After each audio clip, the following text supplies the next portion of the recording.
आज का पहला पाठ प्राज्ञा ग्रंथ अध्याय 12, 13, 16 से 19।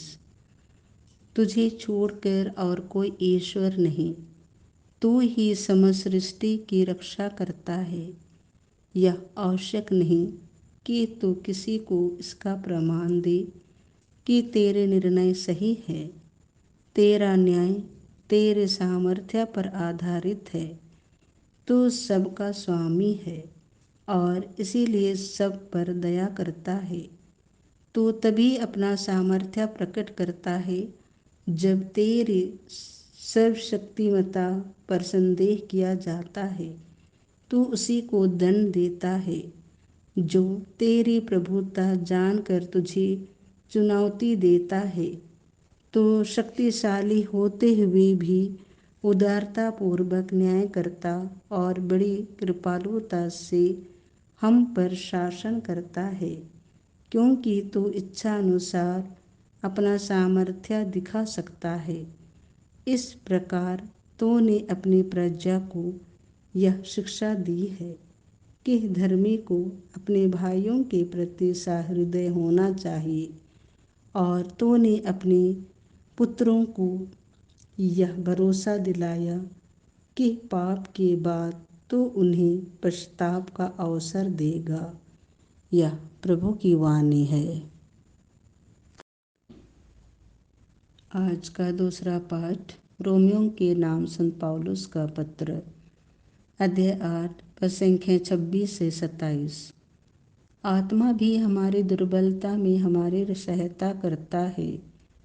हम यह नहीं जानते कि हमें कैसे प्रार्थना करनी चाहिए, किंतु हमारे अस्पष्ट आहों द्वारा आत्मा स्वयं हमारे लिए विनती करता है। ईश्वर हमारे हृदय का रहस्य जानता है। वह समझता है कि आत्मा क्या कहता है, क्योंकि आत्मा ईश्वर की इच्छानुसार संतों के लिए विनती करता है। यह प्रभु की वाणी है। संत मत्ती के अनुसार पवित्र सुसमाचार अध्याय 13 पद संख्या 24 से 43। ईसा ने उनके सामने एक और दृष्टांत प्रस्तुत किया। स्वर्ग का राज्य उस मनुष्य के सदृश है जिसने अपने खेत में अच्छा बीज बोया था। परंतु जब लोग सो रहे थे तो उसका बैरी आया और गेहूं में जंगली बीज बोकर चला गया। जब अंकुर फूटा और बालें लगी तब जंगली बीज भी दिखाई पड़ा। इस पर नौकरों ने आकर स्वामी से कहा, मालिक, क्या आपने अपने खेत में अच्छा बीज नहीं बोया? उसमें जंगली बीज कहाँ से आ पड़ा? स्वामी ने उससे कहा, यह किसी बैरी का काम है।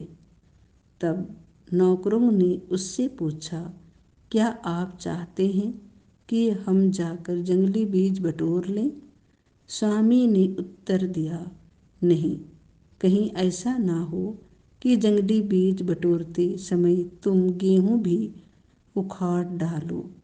कटनी तक दोनों को साथ साथ बढ़ने दो।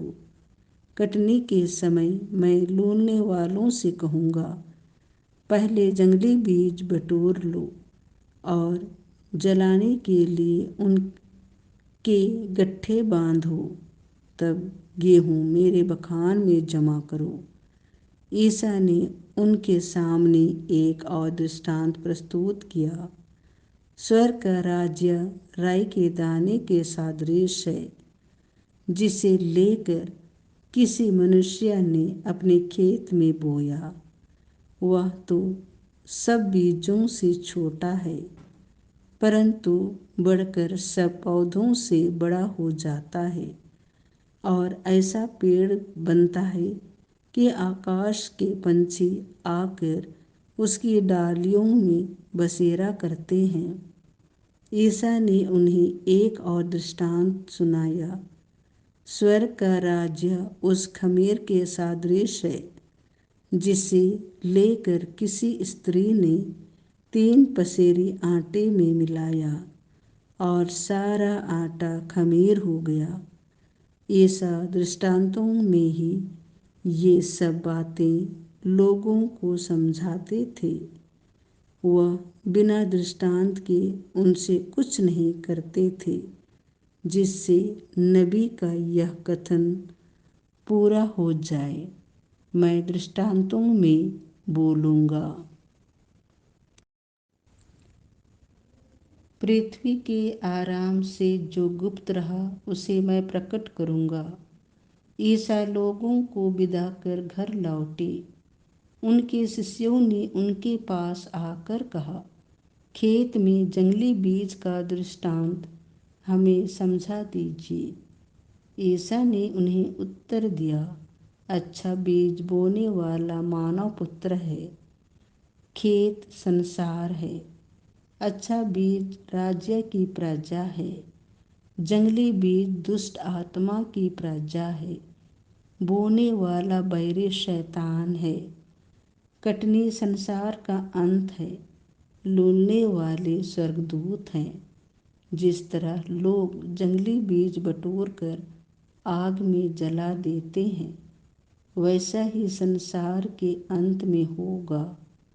मानव पुत्र अपने स्वर्गदूतों को भेजेगा और वे उसके राज्य की सब बाधाओं और कुकर्मियों को बटोर कर आग के कुंड में झोंक देंगे।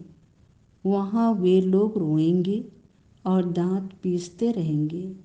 तब धर्मी अपने पिता के राज्य में सूर्य की तरह चमकेंगे। जिसके कान हो वह सुन ले। यह प्रभु का सुसमाचार है।